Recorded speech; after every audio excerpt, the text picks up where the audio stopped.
11th standard exercise 1.2 second sum. Let x equal to கொடுத்துட்டாங்க, r equal to ordered pairs கொடுத்துட்டாங்க. என்ன கேட்குறாங்கன்னா, இந்த ordered pairsல என்னென்ன ordered pairs ஆட் பண்ணும், அப்போ அந்த r ரிஃப்ளெக்சிவ் சிமெட்ரிக் டிரான்சிட்டிவ் ஈக்குவலன்ஸாக இருக்கும்னு கேட்குறாங்க. ஓகேவா? இப்போ ரிஃப்ளெக்சிவாக இருக்கணும்னா நம்மளுக்கு என்னென்ன கண்டிஷன் தெரியும். ஸோ அதை நம்ம போட்டு பார்த்து அதில் எதெல்லாம் இல்லையோ இங்கே அதை நம்ம ஆட் பண்ணணும், பார்க்கலாம். இப்போ ரிஃப்ளெக்சிவ் அப்படின்னா என்ன எடுத்துப்போம்? இப்போ ரிஃப்ளெக்சிவ் ஃபஸ்ட்டு கண்டிஷன் ரிஃப்ளெக்சிவ்னு ப்ரூவ் பண்ண போகிறோம். இப்போ ரிஃப்ளெக்சிவ்னா ஏ ரிலேட்டட் டு ஏ இப்படி தானே எடுத்துப்போம். ஸோ அந்த மாதிரி பார்க்கும்போது a comma a, b comma b, a comma c இருக்குது. சி இங்கே இருக்குது, இதில் எக்ஸில் சி டி இருக்குது. ஸோ சி கமா சியும் டி கமா டியும் இங்கே ஆட் பண்ணலாம். ஆட் பண்ணால் இந்த ரிஃப்ளெக்சிவ் கண்டிஷன் ஒரே மாதிரி, இப்போ ஒரு ஏன்னு எடுத்துக்கிட்டோன்னா இங்கேயும் ஏ அந்த மாதிரி வரணும் இல்லையா? ஸோ அதில் பாருங்கள், a comma a, b comma b, c comma c, d comma d இல்லை. ஸோ அதனால் நம்ம என்ன பண்ணலாம், இதில் என்னென்ன ஆட் பண்ணணும்?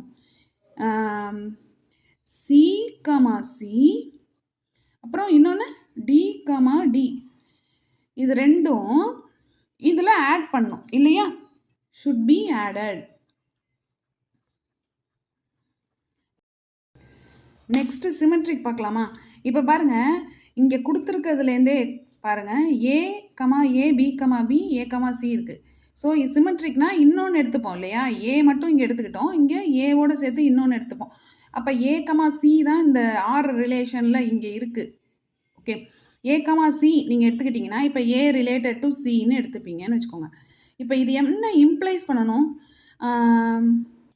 சி ரிலேட்டட் டு ஏன்னு இம்ப்ளைஸ் பண்ணணுமா? ஆனால் அங்கே இருக்கா? சி கமா ஏன்னு இருக்கா? இல்லை. ஸோ அப்போ என்ன ஆட் பண்ணால் இது சிமெட்ரிக்காக கண்டிஷனுக்கு சாட்டிஸ்ஃபை ஆகுது? சி கமா ஏ அதை ஆட் பண்ணால் உங்களுக்கு அது சிமெட்ரிக் கண்டிஷன் கரெக்டாக இருக்குது இல்லையா? Should be added to be symmetric இல்லையா? ஆர் ரிலேஷன் சி கமா ஏவை ஆட் பண்ணிக்கிட்டா அது சிமெட்ரிக் கண்டிஷனை சாட்டிஸ்ஃபை பண்ணுது. Next last one. If the video is helpful to you, subscribe my channel.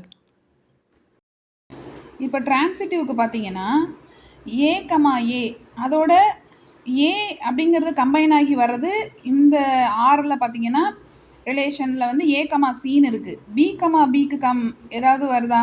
இல்லை. அதனால் ஏ கமா ஏ எடுத்துக்கலாம். ஓகேவா? இப்போ ஏ கமா ஏ எடுத்துக்கிட்டா இதில் ஏ வர்றது இங்கே ஏ கமா சி. ஸோ இப்போ பாருங்கள், ஏ ரிலேட்டட் டு ஏ டிரான்சிஷன் அப்படி எடுத்துக்கிட்டோன்னா ஏ ரிலேட்டட் டு சி வருதா? இப்போது இது ரெண்டும் இம்ப்ளைஸ் பண்ணணும். எதை? ஏ ரிலேட்டட் டு சியை இம்ப்ளைஸ் பண்ணணும் இல்லையா? இப்போது பாருங்கள், அப்படின்னு பார்த்தா ஏ கமா சி வரணும். ஏ கமா சி இருக்கா? ஆல்ரெடி ரிலேஷனில் இருக்குது. அப்போது டிரான்சிஷனை பொறுத்த வரைக்கும் நீங்கள் எதுவுமே ஆட் பண்ண வேணாம். ஓகேவா? therefore nothing to be added இல்லையா? எதுவுமே ஆட் பண்ண தேவையில்ல. இப்போ ஃபோர்த் ஒன் பாருங்கள், ஈக்குவலன்ஸ் ஆல்ரெடி நீங்கள் போன சம் என்னோடதுல பார்த்துருப்பீங்க. ஒவ்வொன்றையும் சொல்லியிருப்பேன். ரிஃப்ளெக்சிவ், சிமெட்ரிக், டிரான்சிட்டிவ் மூணுமே கரெக்டாக இருந்ததுன்னா அப்போது அதை ஈக்குவலன்ஸ்னு சொல்லலாம். ஓகேவா? இப்போ அவங்க சொன்னது என்ன, இதெல்லாம் ஆட் பண்ணால் அது ரிஃப்ளெக்சிவ்னு சொல்லி கேட்டாங்களா? ஸோ நம்ம கரெக்டாக எழுதிட்டோம். ஸோ இதெல்லாம் ஆட் பண்ணால் அது ரிஃப்ளெக்சிவ், இங்கே சி கமா ஏவை ஆட் பண்ணால் சிமெட்ரிக். ஓகேவா? டிரான்சிட்டிவ்க்கு நம்ம எதுவுமே ஆட் பண்ண வேணாம். இந்த மாதிரி கண்டுபிடிச்சிட்டோம்ல. இப்போ இதெல்லாம் போட்டதுக்கப்புறம் இந்த ரிலேஷன் ஆர் எப்படிப்பட்ட ரிலேஷனாக இருக்கும்? ஈக்குவலன்ஸ் ரிலேஷனாக இருக்கும். ஓகேவா? தேங்க்யூ.